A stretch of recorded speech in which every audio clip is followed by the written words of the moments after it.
Good evening, ladies and gentlemen, and if you were with us earlier today, welcome back. I would like to call to order the Tuesday, July 29th, 2025 special public hearing on the proposed closing of the Spring Hill Pre-K through 5 school building. This is a hearing that's required under Section 780 of the Public School Code of 1949. It was advertised as required in the July 3rd, 2025 Pittsburgh Post-Gazette. Comments at this hearing will be limited to the proposed closing of the Spring Hill Pre-K to 5 school building. Miss Mercedes Williams will be moderating tonight. Just a reminder, speakers are all given 3 minutes to speak.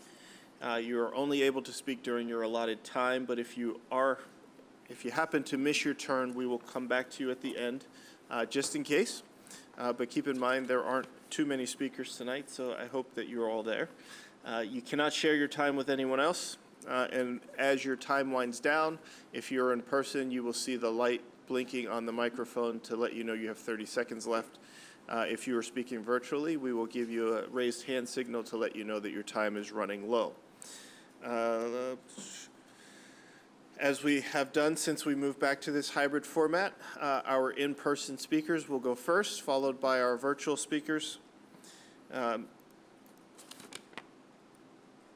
If you were not able to attend or do not want to speak, your written testimony, if provided, will be included with the public record and the video of this meeting posted to the district website tomorrow. And stakeholders who want to view the public hearing can go to our district website and click on the link that is on the home page.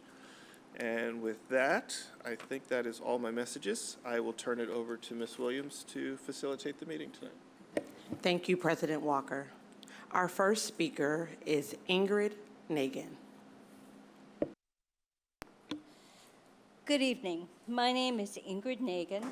I have been a resident of Spring Hill since 2008 when my husband finished building our house. I am also a board member of the Spring Hill Civic League.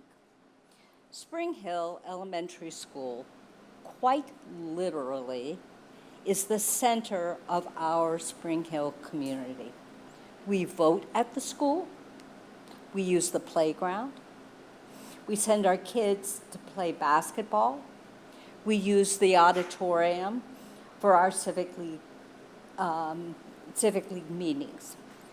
Our Halloween parades end at the school ground.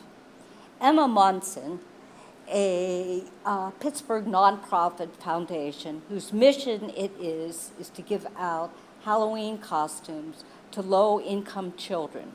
For the last 4 years, with the help of the Spring Hill Citizens League, Emma Munson Foundation has parked their truck outside the school and brought out racks of costumes so the children, as they're leaving school, can pick out their new Halloween costume.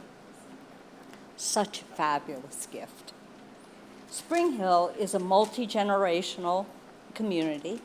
There are people who are well into their 70s and 80s who went to the Spring Hill Elementary School, and they sent their kids to that school.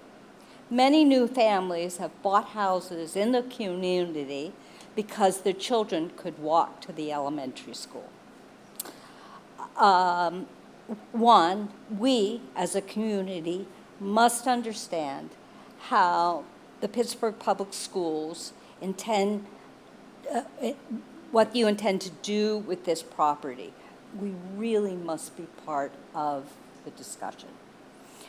Two, communications with the school. Since I'm not a parent, I don't receive updates about the statuses of the school. So how can we, community members, be included in this, in your communications throughout the school system?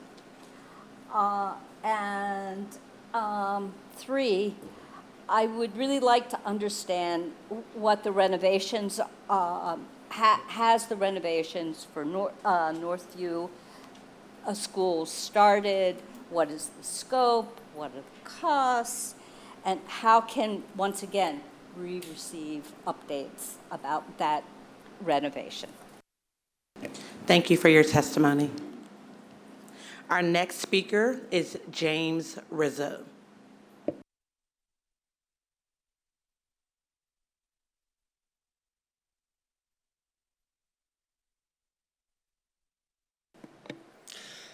Dear members of the Pittsburgh Public School Board, I'm speaking today both as president of my neighborhood RCO, the Spring Hill Civic League, and as an individual concerned about the challenges facing the city, county, and PPS.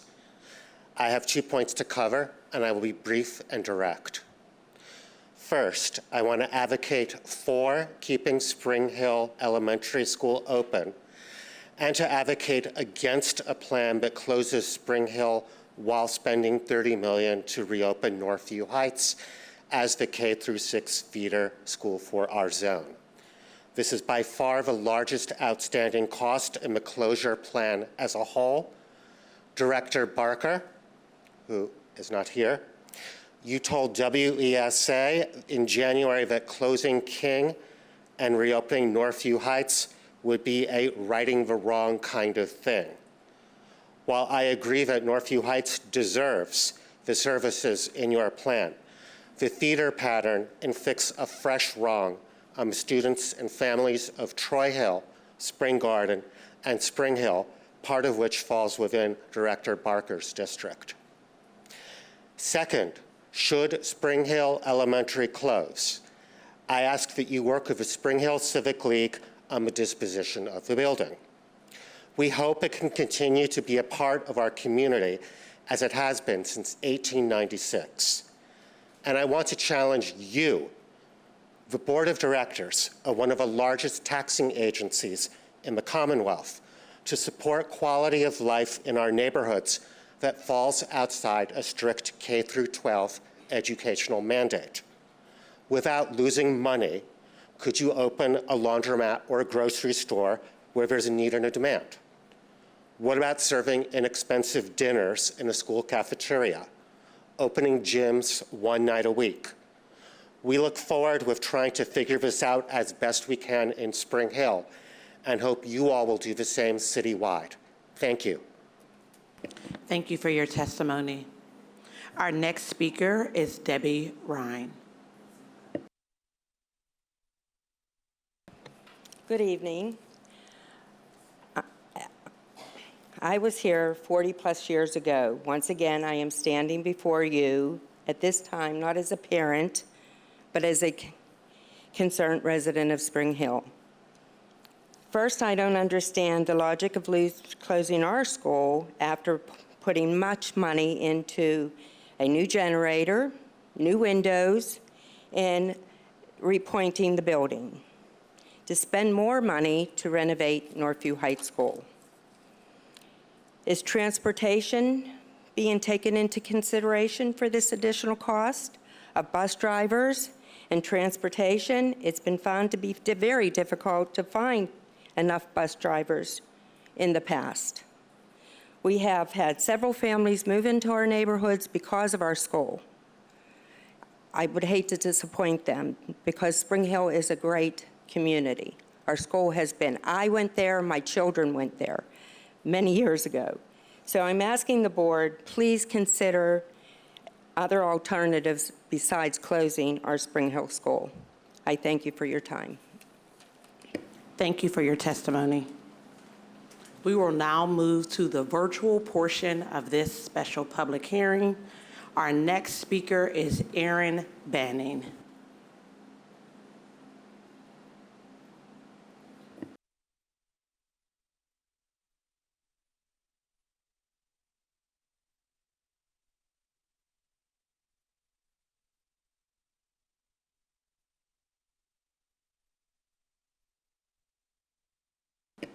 A second call for Aaron Banning.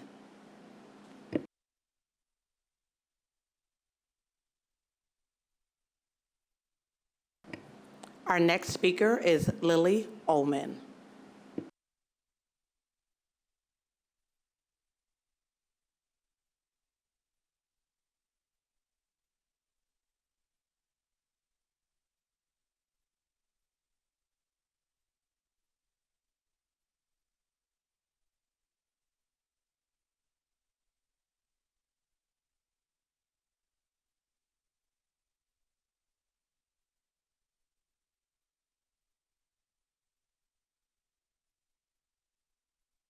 Spring Hill is a neighborhood school that some of my neighbors go to.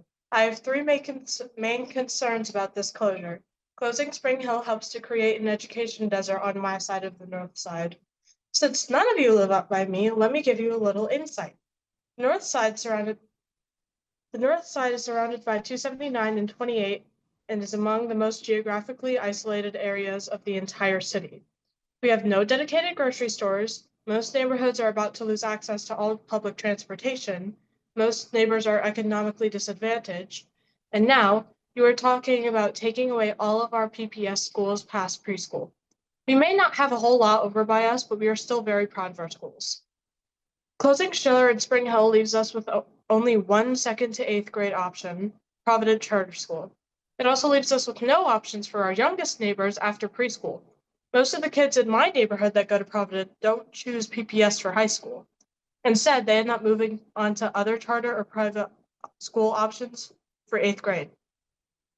So if you don't attract these families early on, you'll likely lose them forever and pay more for their transportation and tuition. Most of the English language learning students, ELL, by me are in my neighborhood or in Northview Heights. Spring Hill is located right between our communities and could make a good spot for a newcomer academy. While the geography may require busing, you are already busing the Northview kids over 2 miles away to King, Morrow, and Arsenal instead of Spring Hill, which is less than a mile away. You could also keep the building open to use as a second Northside Middle School. This could help reduce overcrowding in the other Northside Middle School and provide space for all of the options you say that we should have. Keeping Spring Hill open definitely helps to fix a lot of the issues posed by the FU plan, especially on my side of the town. Thank you for your testimony. Our next speaker is Valerie Webb Ullman.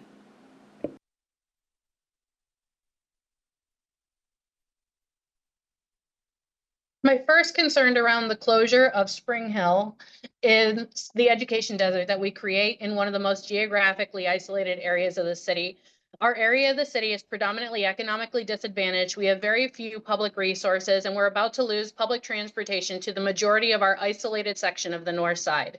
Now you're considering taking away our only remaining PPS options past pre-K, Spring Hill, and Schiller. These neighborhood schools are not only deeply loved by our community, but provide access for families to participate in our children's education that wouldn't be available if our kids were moved to the other side of the north side. Without public transportation, walkable streets, safe walking zones, and geographic barriers, how will parents be able to get to their child's school if they don't have independent, reliable transportation? Many of us are within the walk zone, but we haven't been told if our children will get a bus or not based on these mitigating factors, regardless of if we're in the 1.5 or 2 mile walk zone. Your Find My School tool tells us how far we are by driving to our feeder school, but many students can't walk on those driving paths, so their walk would be further. Also, you know that the limits are based on how the bird flies, not driving distance. So some families may see 2.2 mile drive and think they're getting a bus, but find out later that by air, it's less than 2 miles and their child needs to walk instead. Families will absolutely consider this when choosing where to send their kids. And you are leaving charter as the only neighborhood school left or the only guaranteed transportation available. Do not underestimate these families' concerns around busing, proximity, or ease of accessibility as a major point between choosing PPS or charter. Furthermore, the deliberate starvation of neighborhood kids being sent to other further away PPS locations has been going on for decades. When I moved to Troy Hill, our neighborhood fever was actually King, even though Spring Hill is less than 1.5 miles away and King is over 2 miles away, and it crosses 279. Now, Troy Hill has been moved back to Spring Hill, but Northview Heights, which is just 0.5 mile away from Spring Hill, are being sent over 2 miles to King. The choice to feed kids from our side of the north side to the other side and bypassing the closer neighborhood options, Spring Hill and Schiller, is deliberate. And these schools are proposed for closure due to lack of enrollment. It seems intentional, and it's been done with past closures. So that's what we know happens. Let's say you choose to close Spring Hill. When you open Northview Heights, what happens to Morrow and King? Is the projected enrollment when those students are moved to Northview going to be low enough that you can target them for closure next? Because we're going to need to actually look at what schools we're going to lose next when we lose students to charter. Dr. Walters and Mr. Walker, you chose to schedule these in a way that didn't provide genuine opportunity for thoughtful consideration, but you need to do better and give us the opportunity to speak after the questions that we have are answered so that we can have a legitimate process around school closures. Thank you for your testimony. Our next speaker is Kate O'Brien.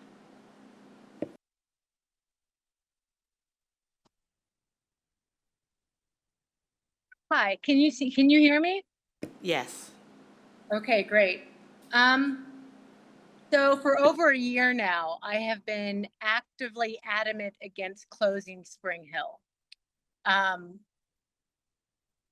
And I just want to reiterate, please do not close it. Spring Hill Elementary is the heart of our community. We are isolated. We use the school for everything. My son learned how to ride his bike there because there isn't anywhere else for him to learn how to ride his bike in our community. We have neighborhood meetings. All of our civic activities in my community are based out of Spring Hill.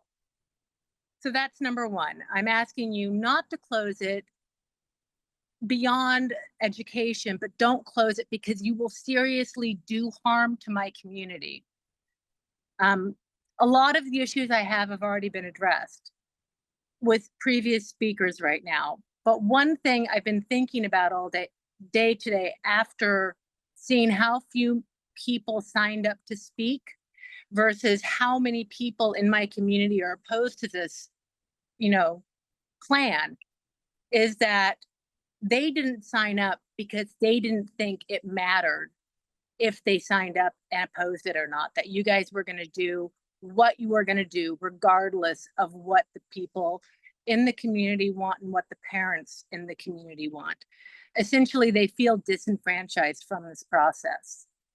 Back to what Valerie was saying, you do need to do better. You need to make sure that we are a part of this decision. If Spring Hill is closed and becomes another abandoned school in Pittsburgh, because there's already a ton of them, and there's a lot on the north side. We have one right over the bridge from us. That is seriously going to kill our community. And I'm asking you to think about these things and to be the good neighbor that you're supposed to be, because PPS is in our community and you've been in our community for a long time, and you have a responsibility not to harm our community. That's basically what I have to say. It's not very elegant, but there's a lot of emotion about this, and there's a lot of ideas, and there's a lot of frustration because we've all been asking you not to close it. Thank you. Thank you for your testimony. Our final speaker is Bill Fulmer. Hey, so I got a prepared statement I'm going to read from. Thank you for all my neighbors coming forward. Mine's going to be looking at it more from a broader perspective about what this plan is, but Spring Hill is very important to our community. But what I'm seeing from this plan, it doesn't look like a thoughtful education plan. To me, it looks like a sales pitch to cut cost, and the savings they're promising, I don't think are going to come. And I'm going to argue that it will cost us more in the long run. So the plan has tossed out big numbers like saving $40 million, but the math hasn't really been there. There's no breakdown of the real costs. Again, just what I see as a sales pitch. They're closing buildings, Spring Hill, one of them, busing kids across town, reassigning staff, and expanding support at schools expected to absorb more students. But even by these numbers, once you subtract the investments the district's already planning to make, the net savings may be 2 to 3 million a year. And on a budget of 700 million, that's less than 1/3 of a penny for each dollar we spend. So it's marginal. And what the sales pitch tries to even avoid talking about is the hidden cost, the cost of failing our kids. I'm aware of other cities like Pittsburgh that have gone through plans like this. Chicago has closed dozens of schools from the same sales pitch to save money, but in Chicago, dropout rates had risen. Philly and Detroit leaders made the same sales pitch we're hearing right now, and ended up pushing pushing students into lower performing schools, underperforming charter schools with less support for special education. And the savings again were marginal to none. Meanwhile, this community plan quietly pushes out the kids who are most at need, who are most at risk in our communities of falling through the cracks, and in all cases, targeting the same poor communities and the same minority majority neighborhoods. So if the goal is to downsize, the district doesn't dress it up as the district, I'm sorry, if the goal is to downsize, the district don't dress it up as modernization or equity, when the process, the numbers, the tactics, and the playbook all tell a different story from past experiences that we've seen in other cities. The board should understand what this vote really means that you're taking for all of our communities, for all of our children, and for all of our shared futures. Because this is not thoughtful planned, it's a recycled sales pitch, and we've seen how this ends. Thank you. Thank you for your testimony. That concludes the testimony portion of tonight's special public hearing. I will now turn the meeting over back to Board President, Mr. Gene Walker. Thank you all again for your time, for your attention, and for your engagement in this process. As a reminder, we have one more night of hearings tomorrow. We will start at 5, and I am blanking on what schools we're doing tomorrow. I apologize. But with that said, Wolf Slayer and Miller. Thank you, Director Talaferro. And so we will see you all tomorrow. This meeting is adjourned. If you are out and about and driving home, please be safe, and we will see you next time. Have a good night.